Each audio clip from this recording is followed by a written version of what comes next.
The world was young, the mountains green, no stain yet on the moon was seen. Then with a crash came a great ringing shout. Ra, ra.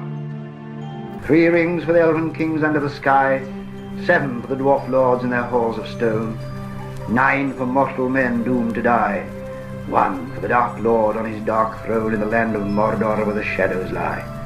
1 ring to rule them all, 1 ring to find them, 1 ring to bring them all, and in the darkness bind them in the land of Mordor where the shadows lie. It's talking about Tolkien, Ben. It's talking about Tolkien, Nate. And I will refrain from mentioning the election because that just happened. Well, I don't know when this episode releases. Like a month after Yeah. this. Just remember, Words About Books is here for you. I didn't say that. Well, go listen. What I'm saying is, like, we're here as in, like, go listen like to you can all listen of our to episodes. it. Yeah. Oh, yeah. Maybe to get through calls. to get through these trying times, like, we've got a whole back catalog. Maybe skip the first year, but, like, everything else is solid bronze. I don't know. I think what's going on right now in the world is probably going to make our first year look a lot better by comparison. Charming, quaint, maybe. Yeah. Except for that November stuff we did. That's probably not going to help you. So, Chapter 12, Flight to the Ford. The final chapter of Book 1. Ben, why did this not release as just one book? Was it because it was like a novella? You know, I actually have no idea why the books were divided the way they were. I don't know if Tolkien did it or the publisher did it. That is actually something I probably should have looked into. As far as I know, he wrote most of Lord of the Rings as like a cohesive volume.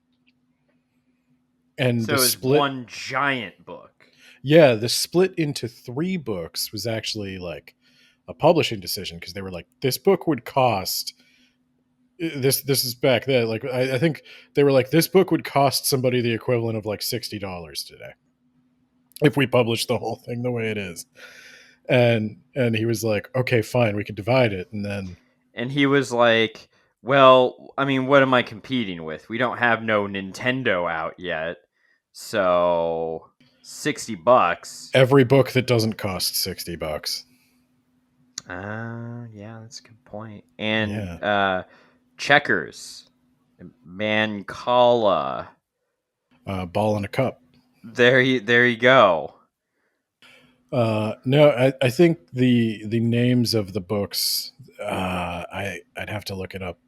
Maybe I will for the start of the next episode, but I believe the names of the books were kind of decided on the fly, and there was some argument as to what the 2 towers exactly Yeah, I was about meant. to ask about the 2 towers specifically, actually.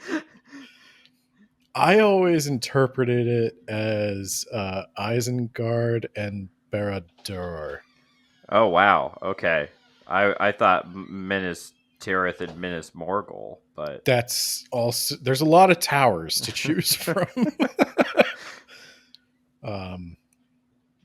So, yeah, I'm not sure.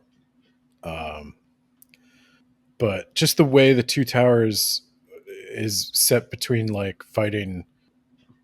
dealing with Saruman's attack on Rohan and dealing with Frodo journey into Mordor, I always thought it was the 2, like Sauron's Tower and Saruman's Tower. And those 2 characters have famously similar names that everybody complains about. Oh, that reminds me. I did confuse them as a kid. That reminds me. I got to plug. I think I have to plug this because I reference him so much. Jackson Crawford is reading Lord of the Rings and giving his summaries of it, or not his summaries, but like his impressions on YouTube. Is he taking our thunder? Yeah, I was so angry I could just kiss him on the mouth. Bro, come on. I was like, dude, how are we gonna make a living? Yeah, how are we? Of this podcast. Think about us, Jackson Crawford. Yeah, we're now in Trump's America. I'm gonna need a little extra cash. You know what I mean? I said something about it in the Discord, and Yachts, I assume, actually might go down, so we Am I? might be good. Yeah.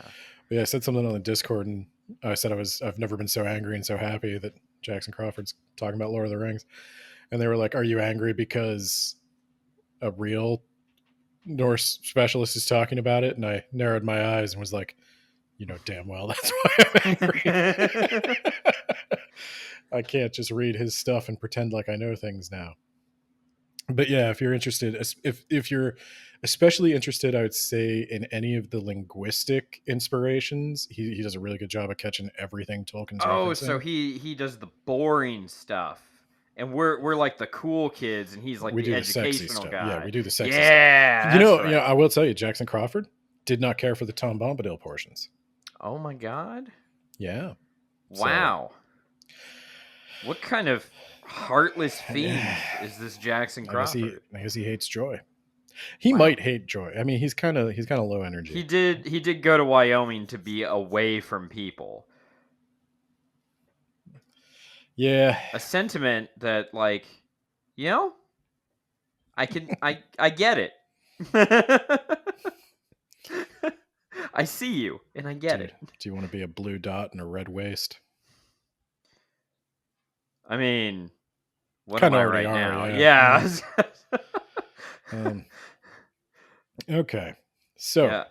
Flight to You the can cut Ford. this part, but the polls were like, "Oh, we're actually within that margin of error for once." I'm like, "Oh my god, we might actually like matter. Not this time around, but maybe like in an election cycle." No, we went even redder than normal. It was a fucking blowout. Oh god. Anyway, Flight to the Ford, Ben. Flight to the Ford. So, Frodo be stabbed, okay? Last time he got the pointy end of a blade in him. The part of the blade that you don't want. And that is now inside of him. To be fair, if the other end's inside of you, that's not ideal either. That touche. So Strider is like trying to get Sam like, hey, he's been stabbed, but he might last longer than they think he's gonna last. Which I guess this is reassuring. So I need you to do some stuff for me. Like the Wraiths have retreated because they know they're in a good position. They don't have to risk being set on fire. And I guess I assume they would realize that those blades that the hobbits had were wraith harming blades. Well, yeah, I think the main factor in their retreat is Aragorn is fighting pretty hard, and they have now identified the ring bearer. They saw Frodo wearing the ring, it is. and they stabbed him, and he's poisoned with that Morgul toxin or whatever. And I think they can just sense him now. Yeah. So he's not getting away. So they can just wait. And I think they're just waiting until he either I think this will turn him into a wraith. This will turn him into a wraith. And remember last chapter when Frodo's like, I feel like I'm turning into a wraith because I haven't been eaten, and Strider's like, shut the hell up. Don't you even think about saying anything like that ever again. Yeah, so there's a pretty good chance that Frodo's just going to bring the ring to them. Yeah. Any day now. They're expecting 2, maybe like 3 days tops, easy. How far is it to Rivendell, Nate? 14 days. Oh my god. We're fucked.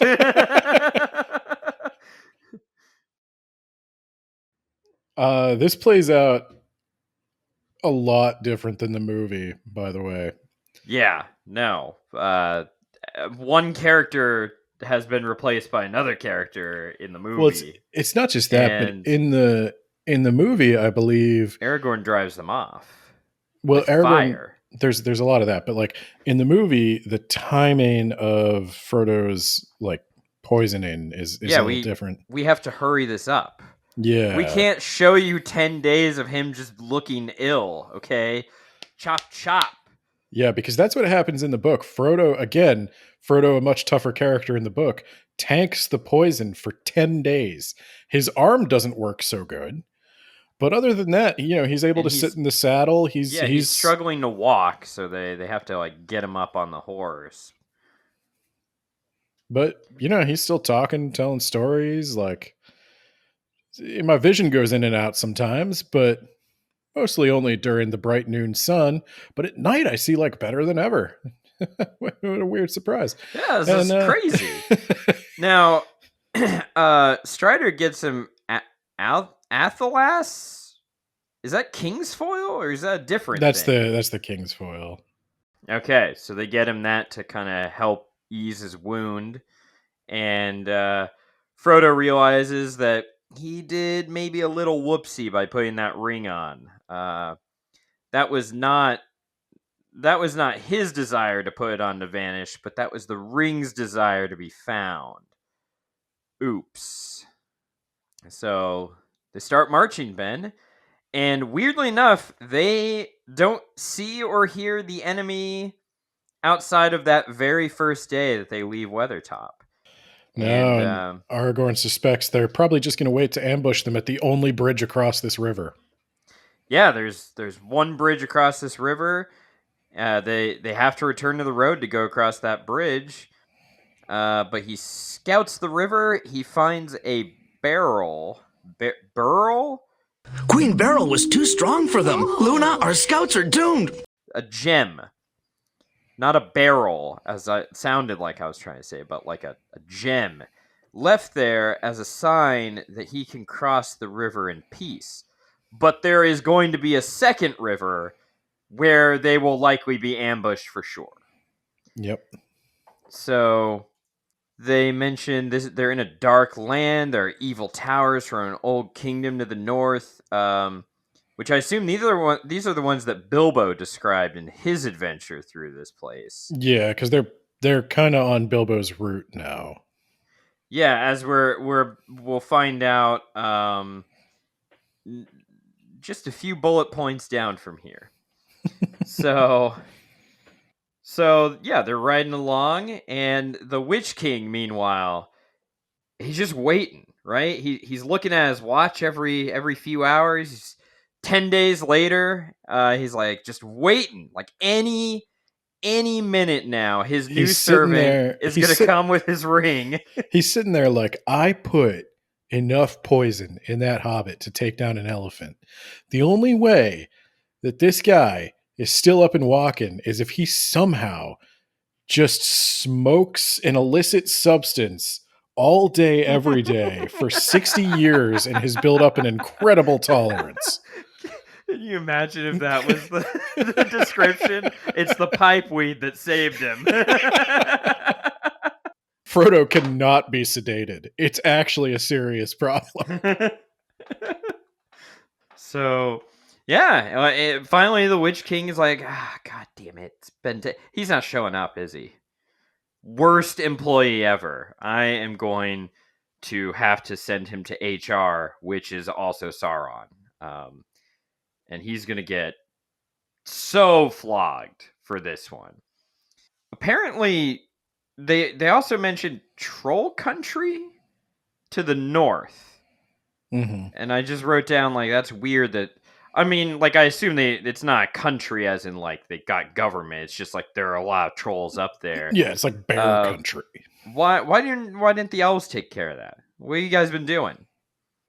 Okay, who wants to volunteer for the unpaid troll hunt? Yeah, that sounds awesome. You know, they don't actually badass immortal get experience and level up in this world. That's not how this works. Well, they realize that they're too far north. They need to get back on the path, and then they come across a troll hole. So they come across some trolls. Oh my god! Ah! And then turns out these trolls are stone. I think Strider realizes this because there's like a bird's nest in one of their ears or something. Also, they looked exactly like stone. Yeah. But I mean, the hobbits who found out that they were there, like, what if trolls just look like they're made of stone? I don't know. I haven't been outside my home country ever, and I'm like 50 years old. But these are the trolls whose names you're not supposed to remember from The Hobbit. We'll call them Maul and Thrasher and Cleaver or something. Definitely not Bill. Yeah, that's the pony. Yeah. So they find. I don't think they find any treasure. I didn't write that down. I don't think they found any treasure. I think that it's been taken by No, Gandalf. Bilbo came Bilbo and got it on the way. Yeah. So, and then after some more trekking, they find Glorfindel. There's a majestic elf in the middle of the road on an even more majestic horse. And Aragorn, I assume, does not want to this one. Aragorn does run out of the woods pretty quick and start being like, "Oh my god, another person." Sorry guys. Oh my god, I've been in the woods with these little weirdos. They just so many breakfasts. There's so many breakfasts. And the pipe weed, my god, it's like a cloud of smoke follows us everywhere we go. Yeah, my favorite one. Well, okay, my second favorite one also doesn't talk too well anymore. What with the stab wound he got. And Glorfindel's like, "Well, let me take a look." And he looks and he's like, Shit. Frodo, you're going to be fine. Aragorn, we need to get him the fuck out of here right the fuck now. You're gonna be fine. Everything's okay. And then he closes the chart, puts it back on Frodo's horse, turns around, looks at Strider, and just shakes his head. Thumbs down.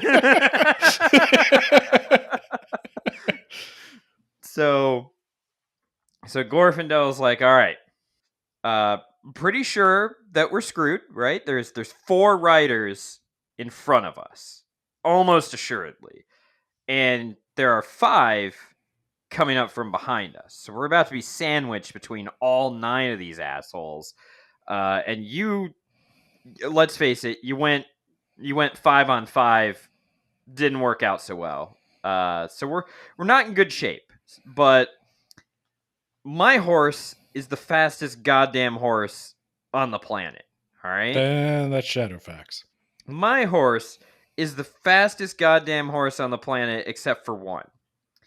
Okay. And so they put Frodo on Glorfindel's horse. And yeah, the fucking trap springs on him. And Frodo wants to like halt, but the horse knows what it's doing. No, Glorfindel's like, "Run, Frodo, go, you got to get out of here." And Frodo's just sitting there, and then eventually Glorfindel's like, "Okay, I'm getting nowhere with this," and starts talking to the horse. Yeah, and the horse is like, "Gotcha, let's go." And I wrote down, so the Black Riders are wearing white cloaks now? Is that? No, I do not remember that. So what's going on is you're getting the story now from Frodo's perspective. Oh, so he can see Their beneath the cloak, and that's why he also sees when everybody comes down after the riders, he sees them as like shadowy beings, except Glorfindel, who is a bright white figure of light. Majestic. Yeah, because Glorfindel is significantly more spiritually powerful than Aragorn or the hobbits. Yeah, that's some bullshit. Anyway, Frodo gets across the ford that they have been flighting to this chapter. It's the name of the chapter. So the wraiths, I think 5 of them or 6 of them, something like that, get into the ford. Maybe it's just 3, but they get into the ford. Yep, I have it. Three of them get into the water, and they're like, they command him to halt. He no longer has the power to refuse. And they command him to come with them. And Frodo tells him to fuck off to Mordor. He draws his weapon. He knows he can't take any of these guys. He knows that the poison's got him. He knows that he can't refuse them. But god damn it, he has this last defiant gesture of like, fuck you, you're gonna have to get me if you want to take me. Come and claim me. Exactly. That actually sounds kind of like a sexual invitation. but so yeah. And then they do the thing from the movie. They ride and yeah, the horses made of water crash into 3 of the riders. Something big and scary appears behind them. I wrote it down for the next chapter. I can't remember what the scary thing was, but it spooks the remaining horses on the far bank directly into the water, where they also get wiped out. So all the horses of the Black Riders are down and out. The Black Riders are being washed out to, I assume, the sea. And Frodo hits the ground like a sack of shit, and that is the end of the chapter. Yep, that is the end of the chapter. And the end of the book. Will Frodo survive and make it to Rivendell? You'll have to find out in the next book. Yeah, he'll survive, and I'll be honest, the distinction of this into one book is kind of arbitrary, weird. But we're still going to take a break at it. And I think my main note on this chapter is how it differs from the movie, and how the movie has again replaced. Yeah, Frodo is fucking awesome. Not only do they, a lot of attention is drawn to the fact that they replace Glorfindel with Arwen. Does he even show up in the movie? I don't remember him at all. There is, I think, a character. There's an actor who I think is maybe cast as Glorfindel sitting at the Council of Elrond, but he doesn't speak. Yeah, take that, idiot. And so they give his role to Arwen, but they don't just give his role to Arwen, because I've seen so many articles written about like, Arwen actually replaced this character you don't know about in Lord of the Rings, and he's actually a badass. But she is kind of a fusion of Glorfindel and Frodo himself. And Frodo just plays an infant in distress in the movie. Of potatoes. Yeah. Yeah, he's Baby Mario, and she is Yoshi, Ben. I kind of don't know how I feel about that scene in the movie, and I've always felt weird about that scene in the movie. Because on one hand, if it was just replacing Glorfindel with Arwen, I think that's fine. But the fact that Arwen is also the one who draws the sword and says, if you want him, come and claim him, and she is also the one who summons the tidal wave. Wait, she is? Yeah, she whispers to the river in Elvish, and I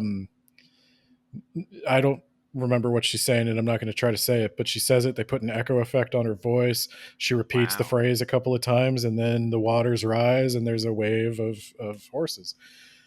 So they're really elevating Arwen, because the movies obviously really elevate the Arwen-Aragorn romance, which is in the books, but it's not nearly as much of a focus. The problem I have with it is Arwen will literally never do anything like that again. Yeah, she basically exits the story until she's telling her dad that I want to stay and be with him. And he's like, "Where are you, stupid?" Yeah, and I kind of was like, never mind the fact that my brother made that exact same decision, but you're an idiot. Men, they wither and die, dumbass. And we know there's, and who knows if there's an afterlife or a god. Yeah, what are those things? I'm pretty sure it's just a blank void. Yeah. And that would be problematic for old Glorfindel to be there after coming back from the dead. We'll talk about that.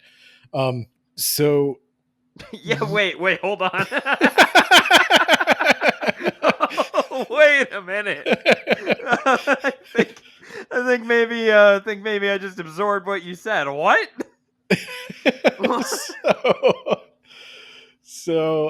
Yeah, I don't super love what they did with Arwen. I think either give her a bigger role in the movie or like all the movies, or I guess they did kind of, but like I don't know if she's this badass fighter lady, then why is she just Why doesn't she kill the Witch King of Angmar? well why does she just sit there all waif like and wispy in fancy dresses for the rest of the movie? I don't know.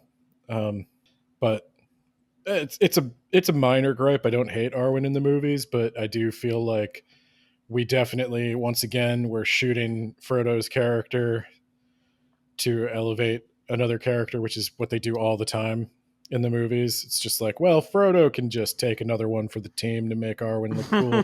He can take another one for the team to make Sam look cool. He can take another one for the team to make Strider look cool. That's why he comes off as crying a lot. Yeah. Book Frodo, defiant to the end. Draws his blade and tells the 9 riders to fuck off, even though he stands no chance, even if he were 100%. He stabs one of them in the foot. all of his hobbit friends are like curled up in the fetal position and crying and peeing themselves, and Frodo's like, I'm gonna stab this guy, and he just, he misses the body and hits the foot, but progress. Okay, so Glorfindel. Have I ever talked to you about who Glorfindel is? Maybe, but I sure don't remember a guy coming back to life. So maybe I left some stuff out. Okay, so Glorfindel, I think he's one of the Noldor. He definitely went with the Noldor when they returned to Middle Earth. He is kind of a badass. He's kind of a big deal. Notably, he did not participate in the kinslaying, which you guys don't necessarily know what that is, but I think we'll talk about that with Galadriel. I think that's when we'll get into the kinslaying. Oh, okay. Because I'm trying to remember which time did the elves decide to be assholes and fuck up. Okay. To give you a little bit of a brief overview of the kinslaying. So we've talked about this here and there, but just to remind you of the key points.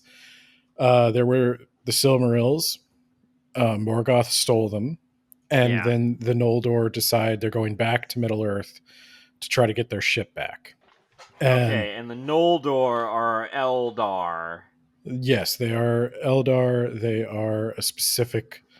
They were the second ones to come to Valinor, the second group to come to Valinor, and they're the ones who are most into like crafts and making things. Yeah, stealing the dwarves' one gimmick. That they did. Okay, they stole their gimmick. And they also, I think, were they the ones who also stole their necklace. shit? And they didn't steal the necklace. Okay. Or they didn't participate in the necklace hijinks. Kind of. They did. That is what the dwarves call it. That wacky time when the elves did some stuff to us. The dwarves are kind of at fault too. It's a whole big thing. Nah, I blame the elves. The dwarves, they're sticking around. Okay, they're trying to make Middle Earth better. I fell into that one. That one's on me. Shit. So the Noldor decide they're going to go after the Silmarils, but we got to get back to Middle Earth. And there's only one group of elves that bothers with the ocean anymore. The Sea Elves. The Sea Elves. Or also known as the... Teleri. Okay, I was going to say Nandor, but okay. Teleri. All right. I think that works too, Nandor. But they ask the Nandor, or the Sea Elves, or they ask the Teleri, hey, we need to go kill Morgoth, the one of the most powerful gods of Yeah. all. Could Sounds we fucking easy to me. have all of your boats to transport all of our people back to Middle Earth to go kill those guys? In exchange for a I whole owe lot of you a nothing. I'm favor. feeling a whole lot of nothing over here. Okay. Upon my A, successful a and inevitable favor. return, A I will favor. grant you a I'm pretty favor. sure you're not seeing the light of tomorrow. I don't know what favor you can give me. Well, I could give you something else. Nobody else thought of forging weapons until us. So here's a sword. Oh, cool. You're going to give me a sword? So we Kinda. could. Smack, slash, stab. And then they take the boats. So they did participate in the kinslaying. Glorfindel wasn't at this. That is what the kinslaying is. Oh, okay. And then Glorfindel shows up and he's like, "What the fuck, guys? I was gone for like 10 minutes." That's kind of where Galadriel winds up too. Like, Galadriel shows up and she's like, "What did you do?" Well, we're in it now. Let's go. That's what happens. It also doesn't work out that well for him. No What are you surprise. telling me that? I mean, they have weapons. It's Morgoth. I mean, you just. So I'm gonna like yada yada a couple hundred years. I was gonna say centuries, but okay. Yeah. And there is a kingdom that we have heard of before. A kingdom of elves that is founded. They kind of have low key given up on actively fighting Morgoth, and now they're more focused on like not being noticed by Morgoth because it's not going great. And they build this hidden kingdom of Gondolin. Oh, I remember this kingdom. Things turn out really well for them until suddenly it doesn't. Yeah. And Frodo, or not, well, right now Bilbo happens to possess a sword from Gondolin, as does Gandalf. Yeah, I remember that. Didn't Thorin also have a? Thorin was buried with one. We probably should have given that to somebody and Yeah, not can just we? buried it, but Yeah, let's go dig that up. He was kind of a shit king anyway, so like, yeah, honest, it was a nice gesture, but like we grave. could use that sword. Yeah. Yeah, we'll bury him with the replica, okay? Yeah, that's a good idea. That's a good idea. So, yeah, those are where those legendary swords came from. Gondolin was kind of like the elf kingdom of this time. It's where all the cool people live. They're like at the height of art, culture, technology, whatever. And then there's some stuff. There's some treachery. There's some jealousy. There's another human marrying an elf, and this somebody gets mad about that and jealous because that elf lady should have been his elf lady, but he didn't deserve her. He's not very cool. And anyway, Morgoth finds out where Gondolin is. Oh, well, I'm sure that he doesn't have things like an army of Balrogs or anything. And some dragons. Ah, does he have the big fuck you dragon, the super dragon? I don't know if the big fuck you dragon is at the last battle of Gondolin. I should also say that this is one of the stories that is not finished before Tolkien dies. There's a couple versions of it. This is in the Silmarillion. Well, what does Brian Herbert think? Don't know, don't care. There, the Lord of the Balrogs is also there. Gothmog. He's the biggest Balrog. He's the best Balrog. Oh, is Gondolin? No, not Gondolin. Glorfindel, the guy who kills a Balrog but also dies? Yes. So Okay. Glorfindel fights this Balrog as his people are trying to escape the city. They're evacuating, and they fight, and they fight, and they fight. And you tell me if this sounds familiar. Glorfindel barely fucking kills this Balrog, and the Balrog falls off a mountain. And at the last second, the Balrog I think, checking my notes, I think he rips him by his luxurious golden hair off the face of the mountain. And then do they tumble down and down, and then he ends up eating the Balrog and comes back as Glorfindel the White? So you remember what happens to elves when they die? Yeah, they go something something something, uh, and then they go through the spirit machine, and then they come out the other side. They go to the halls of Mandos, where they wander for a period of time in quiet reflection, and if they choose, they may reincarnate into a new body. Now, Glorfindel is undergoing that process. This is when a bunch of stuff happens with Morgoth. The Yeah, how blah, long blah, does this blah. take? Fast forward, it takes a while. So I think he gets reincarnated in the Second Age. Damn, so like a whole age happened. Yeah, a long time goes past, but Now, does he reincarnate as like a baby and like has to grow up? Like, no, um, I think he just gets reincarnated as a full adult. He just gets the body okay, back. and people know like who he is. He doesn't have to like explain like Yeah, I'm that yeah. Well, guy from like actually, 4,000 years ago or whatever. okay, it's not 4,000 years, but actually, he gets fast tracked. The Valar specifically Because he killed the identify. Balrog? Yeah, they specifically identify him, and they want to send him back because the Second Age, it's not shaping up to be much better than the first, and maybe uh, they're going to need some help over there. So what you're saying is if we're really lucky, Glorfindel is going to show up any day now. So the All right. they re-embody him. They get him out of the halls of Mandos, and he's hanging out in Valinor for a while. But then Manwë is like, "Hey, we want to send somebody to Middle Earth, sort of help people out. Let them know, we're rooting for them, and we're going to give you a little power up." And they do kind of Gandalf the This White him. sounds real familiar. And they give him powers that are near a Maiar's.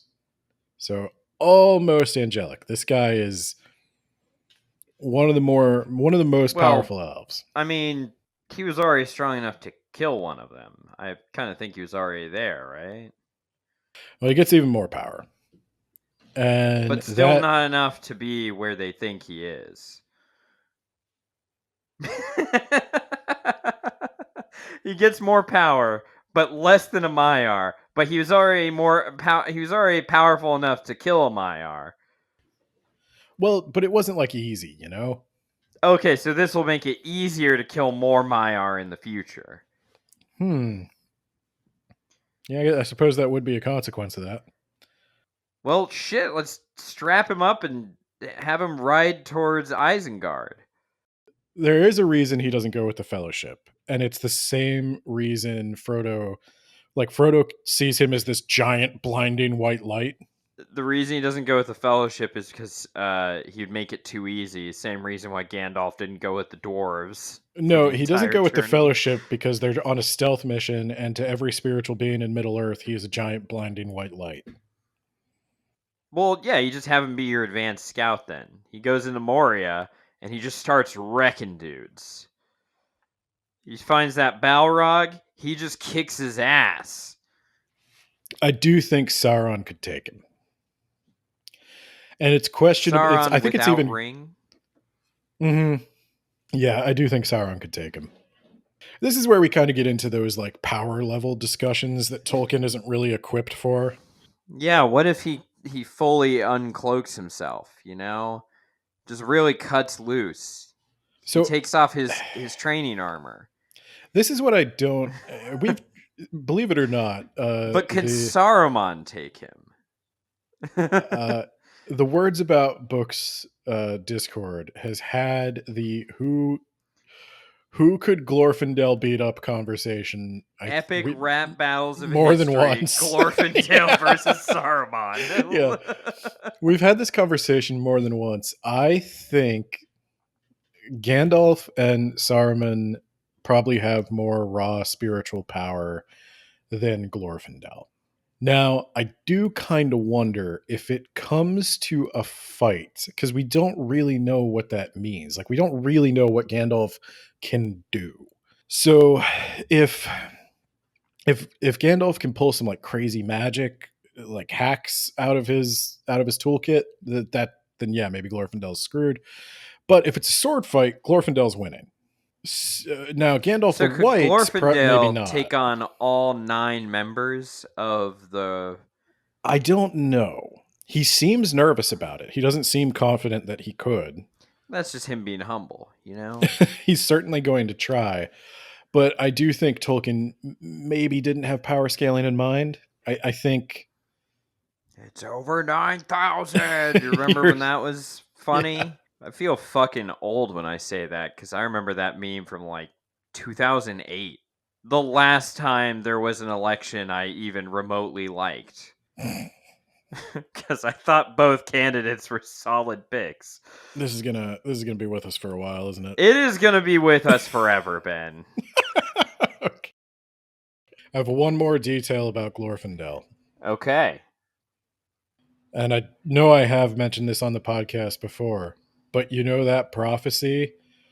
Old Tom Bombadillo. That no man can kill the Witch King? Yeah. The actual quote of which is... No man, and especially not that asshole Glorfindel, can kill the Witch King. At the Battle of Fornost, when they rout the Witch King, Glorfindel is there, and he says, "Do not..." The world was young, the mountains green, no stain yet on the moon was seen. Then with a crash came a great ringing shout. Ra, Ra. 3 rings for the elven kings under the sky, 7 for the dwarf lords in their halls of stone, 9 for mortal men doomed to die, 1 for the dark lord on his dark throne in the land of Mordor where the shadows lie. 1 ring to rule them all, 1 ring to find them, 1 ring to bring them all, and in the darkness bind them in the land of Mordor where the shadows lie. It's talking about Tolkien, Ben. It's talking about Tolkien, Nate. And I will refrain from mentioning the election because that just happened. I don't know when this episode releases. Like a month after. Yeah. This. Just remember, Words About Books is here for you. I didn't say that. Well, go listen. What I'm saying is, like, we're here as in, like, go listen. Oh, like to you can all listen of our to episodes. it. Yeah. Oh yeah. Maybe to get through these trying times, like, we've got a whole back catalog. Maybe skip the first year, but like everything else is solid bronze. I don't know. I think what's going on right now in the world is probably going to make our first year look a lot better by comparison. Charming, quaint, maybe. Yeah. Except for that November stuff we did. That's probably not going to help you. So, Chapter 12, Flight to the Ford. The final chapter of Book 1. Ben, why did this not release as just one book? Was it because it was like a novella? You know, I actually have no idea why the books were divided the way they were. I don't know if Tolkien did it or the publisher did it. That is actually something I probably should have looked into. As far as I know, he wrote most of Lord of the Rings as like a cohesive volume. And so the split, one giant book. Yeah, the split into 3 books was actually like a publishing decision because they were like, this book would cost... This is back then. Like I think they were like, this book would cost somebody the equivalent of like $60 today. if we publish the whole thing the way it is. And he was like, okay, fine, we could divide it. And he was like, well, I mean, what am I competing with? We don't have no Nintendo out yet. So $60. Every book that doesn't cost $60. Yeah, that's a good point. And Yeah. Checkers, Mancala. Ball in a Cup. There you go. No, I think the names of the books, I'd have to look it up. Maybe I will for the start of the next episode, but I believe the names of the books were kind of decided on the fly, and there was some argument as to what the Two Towers exactly Yeah, I was about meant. to ask about the Two Towers specifically, actually. I always interpreted it as Isengard and Barad-dûr. Oh, wow. Okay. I thought Minas Tirith and Minas Morgul, but That's also, there's a lot of towers to choose from. So yeah, I'm not sure. But just the way the Two Towers is set between like fighting, dealing with Saruman's attack on Rohan and dealing with Frodo journey into Mordor, I always thought it was the two, like Sauron's Tower and Saruman's Tower. And those two characters have famously similar names that everybody complains about. Oh, that reminds me. I did confuse them as a kid. That reminds me. I got to plug. I think I have to plug this because I reference him so much. Jackson Crawford is reading Lord of the Rings and giving his summaries of it, or not his summaries, but like his impressions on YouTube. Is he taking our thunder?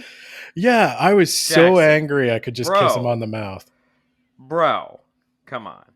I was like, dude, how are we gonna make a living? Yeah, how are we? Of this podcast. Think about us, Jackson Crawford. Yeah, we're now in Trump's America. I'm gonna need a little extra cash, you know.